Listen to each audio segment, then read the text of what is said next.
of the world.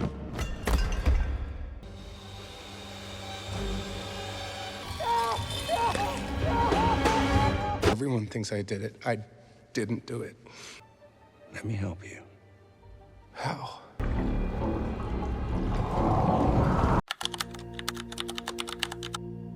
At the start of the third chapter, we return once more to Benoît Blanc as he quietly reads a classic mystery novel. The narrative unfolds through a letter that recounts the story of a priest called Jude. Jude had recently been appointed to serve at the largest church in London as a newly ordained priest. However, after losing control and striking a man in anger, a formal investigation by the church council was opened against him. During this hearing, Jude confessed the truth about his former life. He had once been a professional boxer who, in a moment of uncontrollable fury, killed an opponent inside the ring. Crushed by remorse, he turned to faith and dedicated his life to Jesus. Still, his temper continued to trouble him, and he longed for genuine redemption. After listening to his testimony, the council reached a decision regarding his future. Later that day, Jude was approached by Father Lang. Desperate, Jude pleaded for another opportunity. Lang explained that the church leaders were deeply dissatisfied, yet Jude would be reassigned to a small parish in an isolated location known as Petro Portal Fort. The church there was led by Jeff Vicks, a peculiar but widely admired preacher. Jude accepted the placement and felt a renewed sense of hope. 2 days afterward, Jude arrived at Chimney Rocks and was instantly struck by the appearance of the church. Upon entering, he observed that the central cross was missing from its place. There, he encountered Jeff, the church's proprietor and chief priest, who warily questioned whether Jude had come to replace him. Jude firmly denied this. Shortly after, he was introduced to Martha, the woman responsible for managing all church affairs. Jude quickly realized how skilled and efficient she was, finding her genuinely impressive. Jeff then started mentoring Jude, showing him the proper way to hear confessions. He boastfully claimed that he had shaken the world 9 times just the week before.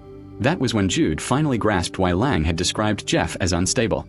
As Jude grew accustomed to life there, he discovered that Martha was secretly involved with Sam, the church gardener who lived in a small house behind the building.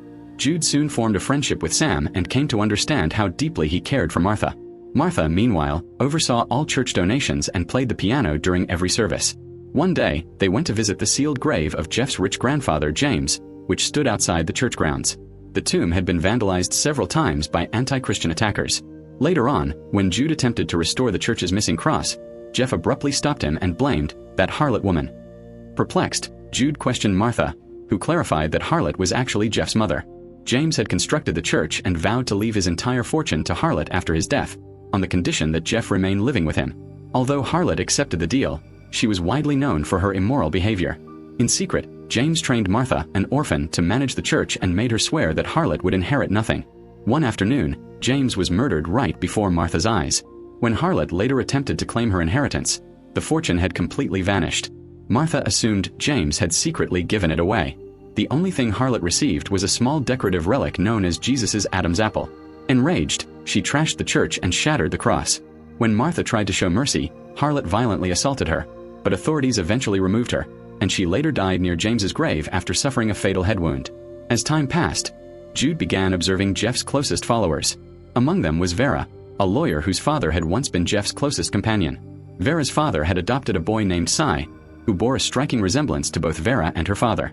After his death, Vera took responsibility for raising Cy. Jude discovered that Cy aspired to enter politics and operated a YouTube channel because no one took his opinions seriously. Another devotee was Dr. Nate, the town's sole physician, who was financially successful but emotionally shattered after his wife abandoned him.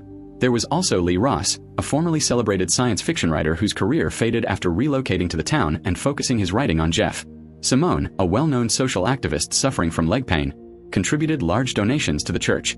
Jude noticed that Jeff showed genuine concern for each of his devoted followers.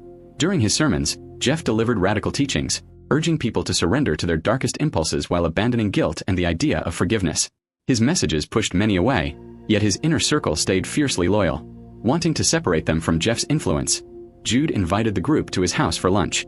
Jeff was deliberately excluded. Jude admitted to his own past crime and asked them to reveal their secrets, which immediately angered everyone present. Martha soon realized Jude was attempting to take Jeff's followers for himself. Jude openly accused Jeff of controlling people and argued that he was not a real priest, since no one could honestly confess their sins to him.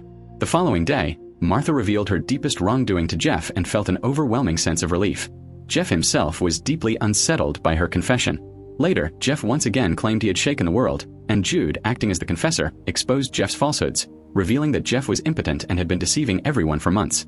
Jude also confronted Jeff about exploiting Nate's suffering, Lee's fixation, Simone's wealth, and Cy's political ambitions, all while corrupting Christianity itself. Furious, Jeff struck Jude with a sharp punch. Jude, determined to win over Jeff's followers, braced for confrontation. Jeff proclaimed that true strength lay in anger, the driving force that propels people forward. He dismissed forgiveness as meaningless, claiming the world was set on destroying them and insisting that they must strike before being struck. Mocking Jude, he even declared he had forgiven all of Jude's sins. Jude fired back, denouncing Jeff for tarnishing both the church and Christianity, warning him that someday he might pay for his corruption. Laughing, Jeff walked away, unaware that Cy had secretly recorded the entire exchange. The following day, Jude went to Martha's house to address the situation, only to find Jeff and his entire entourage already assembled. Jeff hurled a book at Jude and chased him off, leaving him seething with rage. In a fit of frustration, Jude wandered into a nearby club, venting his anger on a wolf statue, which he accidentally shattered. That evening, he returned to the church, tossing the broken statue inside, smashing its glass enclosure. A week later, on Good Friday, Jeff delivered yet another sermon to his devoted followers, after which he retreated to his private chamber to regain composure. Jude, meanwhile, began praying by the cross and suddenly noticed that Jeff had collapsed inside the room. Jude hurried to check on Jeff, and soon the others arrived. His hands were stained with blood as Nate examined the body. A red wolf toy lay atop Jeff, prompting Martha to scream that Satan himself was at work. Nate confirmed that Jeff had been fatally stabbed with a knife concealed beneath the toy. Sheriff Mila immediately took control of the investigation and questioned Jude first. Videos recorded by Cy revealed Jude's earlier threat to kill Jeff, casting him as the prime suspect. Devastated, Jude turned to prayer, seeking God's guidance and convinced he was being set up. Detective Benoît Blanc arrived, having been hired by Ma. After talking to Jude and closely studying the church's layout, Blanc sensed something was off and suspected Jude's innocence. He decided to investigate the matter personally alongside him. The trail led them to a local bar, where the bartender confirmed that the wolf toy did not belong to Jude and showed a faded, old photograph, which Blanc scrutinized carefully. Nate's furious accusations only deepened the cloud of suspicion over Jude. Blanc pointed out that Jeff had been reading murder mystery novels bought with church funds, suggesting he might have learned how to orchestrate the perfect crime. At the crime scene, Benoît found no obvious way Jeff could have been killed in the locked room. The security cameras had stopped recording shortly after Jude entered, leaving Benoît puzzled. He asked Jude to document every detail of that night, and the account he wrote would later appear as the letter shown at the film's opening. Benoît grew frustrated upon realizing that Jude had withheld key information from the authorities. Further investigation revealed that Jeff secretly struggled with alcoholism and had been drinking in his private chamber before delivering sermons. Jude had discovered the bottle after Jeff collapsed and had hidden it to protect the church's reputation. But when the bottle went missing, the investigation was compromised, casting more suspicion on Jude. Jeff was laid to rest beside his grandfather, James. Following the burial, Jude and Benoît began questioning Jeff's followers. No one spoke at first, until Cy revealed he had secretly recorded all their conversations. The footage showed that Vera had orchestrated the gathering and disclosed that Cy was, in fact, Jeff's abandoned son, raised in secret by her father. Jeff reluctantly accepted Cy and declared his intention to close the church after the weekend, threatening to ruin anyone who opposed him. He exposed Nate's secrets, threatened Lee with legal action, admitted to manipulating Vera and Simone, and once again drove Jude away. Later, Cy informed Jude that Jeff had uncovered an $80 million fortune hidden by James, possibly connected to the Jesus Adams apple relic. Benoît and Jude pried open the small showpiece, only to find it empty, leaving them baffled. Meanwhile, Mila suspected Jude had stabbed Jeff during the brief 9-second window before Nate arrived, and she readied an arrest. Soon after, Jude spotted a man breaking into Jeff's grave. To his shock, Jeff emerged alive, fleeing into the forest with another figure. Jude gave chase, only to be struck unconscious. He regained consciousness next to Sam's lifeless body, with Jeff nowhere to be seen. All the evidence seemed to implicate Jude. Later, Benoît confirmed through security footage that Jeff had indeed escaped alive. Jude attempted to surrender, but Benoît intervened, insisting on his innocence. They then went to Nate's home, where they discovered a body dissolved in acid, Nate's skeleton, killed by Jeff. Jeff's actual body was found nearby, finally revealing the truth. When Mila arrived, ready to arrest Jude, Benoît stepped in and explained everything. Jeff hadn't died that night at all. His alcohol had been secretly swapped with a sedative, rendering him unconscious. Fake blood and a red wolf toy had been used to stage the scene. In fact, 2 wolf toys had been dyed red as part of an elaborate ruse. When Jude entered the room, he saw the blood and almost removed the red wolf toy, unaware of its hidden significance.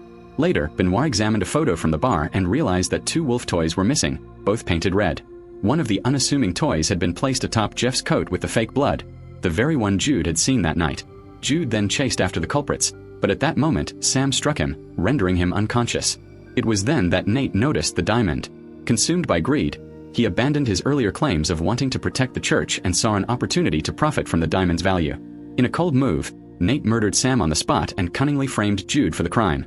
Nate had even poisoned Martha's coffee, intending to kill her, since for him, wealth was worth more than life itself. But Martha unveiled the final twist.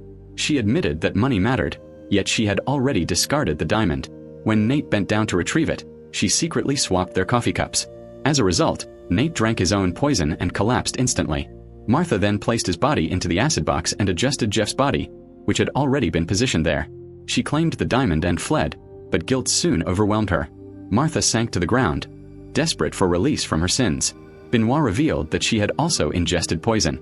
As her lips darkened, she begged for forgiveness. Jude, invoking God's name, absolved her.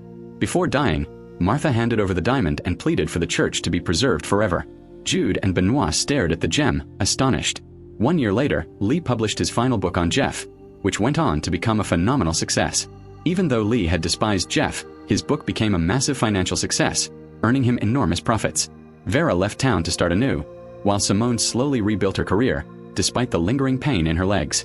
Later, Jude told Cy that he had no knowledge of the diamond's whereabouts. Cy accused both Jude and Benoît of concealing it. Father Lang intervened, insisting that the 2 men were trustworthy, having solved the case together. Cy warned them that he would remain vigilant and any significant donation tied to the diamond would be legally reclaimed. Jude responded calmly, assuring him that the church itself was the true inheritance of Cy's family, and he was welcome to return any time. Lang then revealed that Jeff had effectively come back from the dead, and that Cy had already profited from viral videos of the event. When asked if he was ready, Jude accepted full responsibility for the church. Inside the sanctuary, he thanked Benoît, who, proud of Jude, commended him before departing. Days later, Jude restored the cross to its rightful place, and new worshippers began arriving once again. Finally, the diamond was revealed to be hidden inside Jesus' chest within the cross. With that, this thrilling and intricate trilogy reached its epic conclusion.